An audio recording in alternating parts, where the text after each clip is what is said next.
2028 চন ব্ৰহ্মপুত্ৰ উপত্যকালৈ চাওলুং চুকাফাৰ আগমনৰ 8 বছৰ পূৰ্ণ হ'ব। মই ঘোষণা কৰিবলৈ পাই সুখী হৈছোঁ যে ৰাজ্য চৰকাৰে চাওলুং চুকাফাৰ অসমলৈ আগমনৰ 8 বছৰ পূৰ্ণ হোৱাৰ এই ঐতিহাসিক ক্ষণটোক এক বিশাল আৰু অভূতপূৰ্ব আয়োজনেৰে সগৌৰৱেৰে উদযাপনৰ পৰিকল্পনা কৰিছে।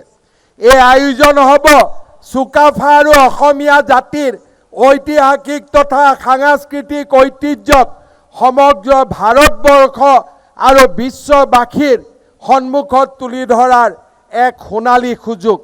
মই অসমবাসী ৰাইজৰ ওচৰত আহ্বান জনাম, চাওলুং চুকাফাৰ 8 বছৰ অসম আগমনক ৰাজ্য চৰকাৰে পালন কৰাৰ ক্ষেত্ৰত ৰাইজৰ পৰামৰ্শ আৰু কি ধৰণে আমি পালন কৰিম তাৰ বিষয়ে সমূহ ৰাইজৰ পৰামৰ্শ আজিৰ এই স্বাধীনতা দিৱসৰ মঞ্চৰ পৰাই মই আহ্বান কৰিছোঁ। 2028 বৰ্ষটো অসমৰ কাৰণে আন এক ঐতিহাসিক আৰু গুৰুত্বপূৰ্ণ। এই বছৰটোতে 1828 চনত গোমধৰ কোঁৱৰৰ নেতৃত্বত ব্ৰিটিছৰ বিৰুদ্ধে হোৱা বিদ্ৰোহৰ 200 বছৰ সম্পূৰ্ণ হ'ব।